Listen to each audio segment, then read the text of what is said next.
Assalamualaikum warahmatullahi wabarakatuh. Kembali ke channel saya Andika Prasetyo. Di video kali ini saya akan berbagi ilmu atau sedikit pelajaran tentang tata tulis karya ilmiah. Sebelumnya saya akan memperkenalkan diri. Saya Andika Prasetyo, NIM 12050113491. Mata kuliah Tata Tulis Karya Ilmiah, Prodi Teknik Informatika UIN Sultan Syarif Kasim Riau, semester 1. Sebelumnya, saya akan menjelaskan tata tulis karya ilmiah.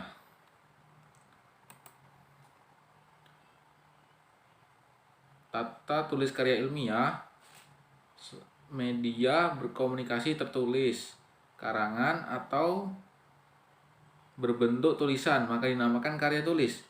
Karya tulis atau karangan ilmiah menyajikan gagasan atau argumen keilmuan berdasarkan fakta.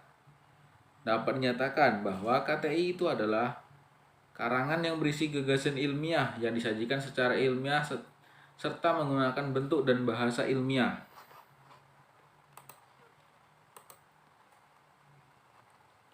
Materi yang dituangkan dalam tulisan ilmiah berupa gagasan-gagasan ilmiah, baik berupa hasil kajian ilmiah maupun hasil penelitian yang disajikan dalam karya tulis ilmiah.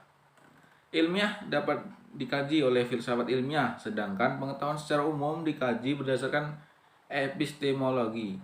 Filsafat ilmiah mendasari kajian ilmuwan secara ilmiah berdasarkan metodologi dan kebenaran ilmiah.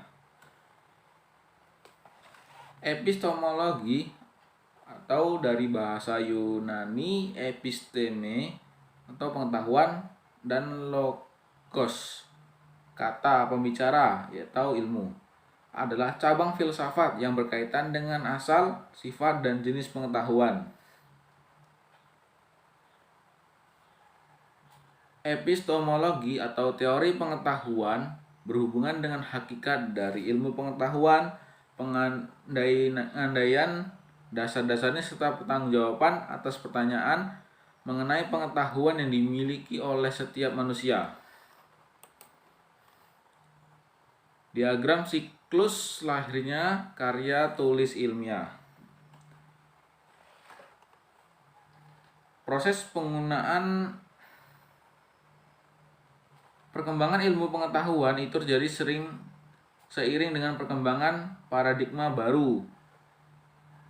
Kita bisa lihat ketidakmampuan ilmu pengetahuan menyelesaikan masalah. Selanjutnya, ikhtiar ilmuwan dengan melakukan kajian atau penelitian. Lalu akan berputar kembali suatu ilmu pengetahuan berkembang. Kembali lagi ketidakmampuan ilmu pengetahuan menyelesaikan masalah. Perkembangan ilmu pengetahuan terjadi seiring dengan perkembangan paradigma baru. Paradigma itu tertuang dalam karya tulis ilmiah.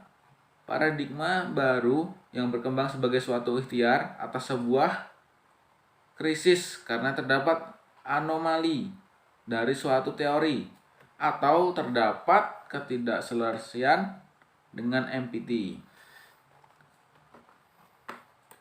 Selanjutnya, bentuk karangan ilmiah yang berhubungan dengan penyelesaian studi dapat berupa makalah, skripsi, tesis, atau disertai laporan studi sebagaimana bentuk-bentuk karangan tersebut pada dasarnya berkontribusi pada perkembangan ilmu pengetahuan. Penggunaan karya tulis ilmiah.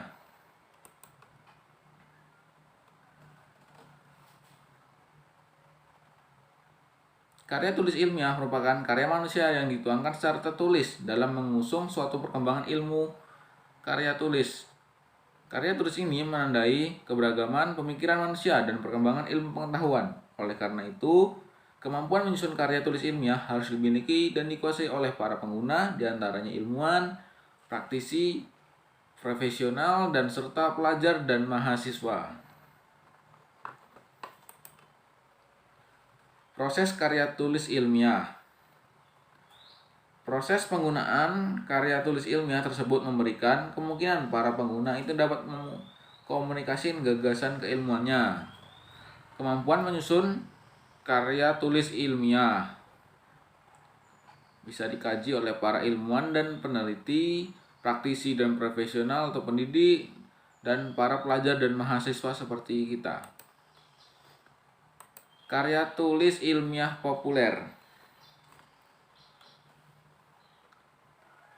Ciri satu karya tulis ilmiah yaitu diantaranya adalah bahwa karya tulis ilmiah itu adalah karangan yang berisi gagasan ilmiah yang disajikan secara ilmiah serta menggunakan bentuk dan bahasa ilmiah.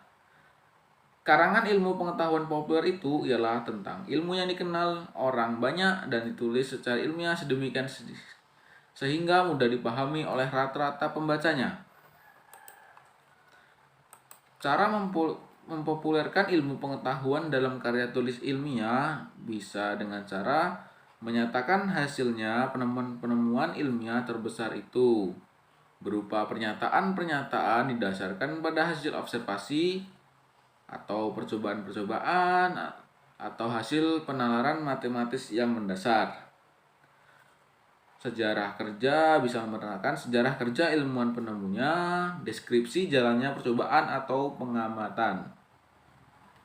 Cerita fiktif tetapi berdasar ilmu yang kita lakukan saat menguji percobaan.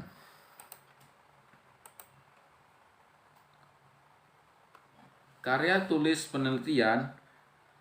Karya tulis hasil penelitian selalu dilandasi oleh satu hipotesa yang nantinya dibahas dan dibuktikan dalam suatu penelitian untuk pada akhirnya diperoleh pembuktian.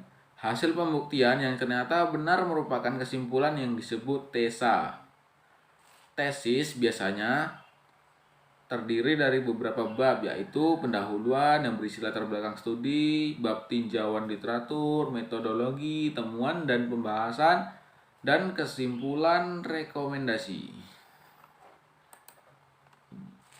Tesis secara berturut-turut dijuluki sebagai skripsi atau skripsi S1 untuk jenjang pendidikan atau setara 1.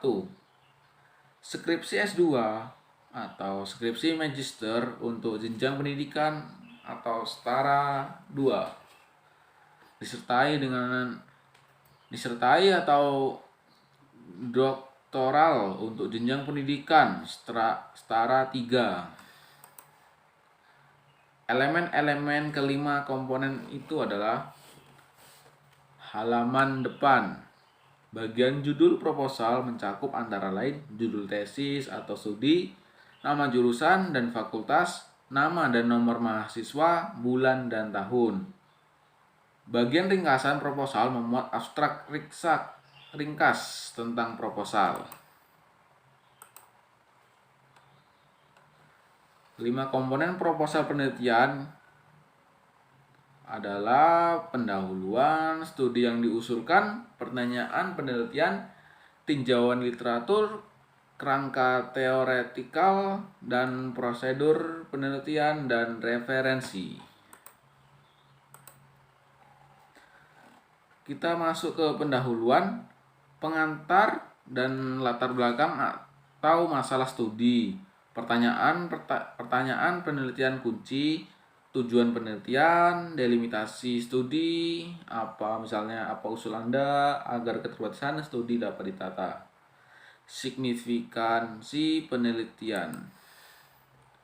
Tinjauan literatur dan kerangka teoretikal. Tinjauan atas karya terdahulu dalam bidang yang dikaji yang relevan dengan pertanyaan penelitian. Prosedur penelitian meliputi rencana penelitian dan teknik atau metode yang diusulkan. Selanjutnya kita ke referensi. Referensi daftar semua karya yang disitir dalam proposal yang direferensi dengan benar dan baik. Berikut ini adalah beberapa segi yang perlu diperhatikan dalam menyusun bagian-bagian utama sebuah proposal penelitian. Judul proposal. Judul proposal sangat penting karena kesan pertama begitu menggoda. Selanjutnya, terserah pembaca. Oleh karena itu, seorang peneliti perlu memperhatikan hal-hal berikut yang konvensional dalam penelitian. Lazimnya, judul berkisar antara 12 dan 15 kata, memadai untuk menyampaikan tujuan studi. Lazimnya, judul memuat 3 aspek studi yang penting, yakni variabel, latar belakang, dan subjek studi. Sekian pembelajaran atau materi yang saya sampaikan. Bila ada salah kata, mohon dimaafkan karena saya baru belajar juga. Sekian, terima kasih. Assalamualaikum warahmatullahi wabarakatuh.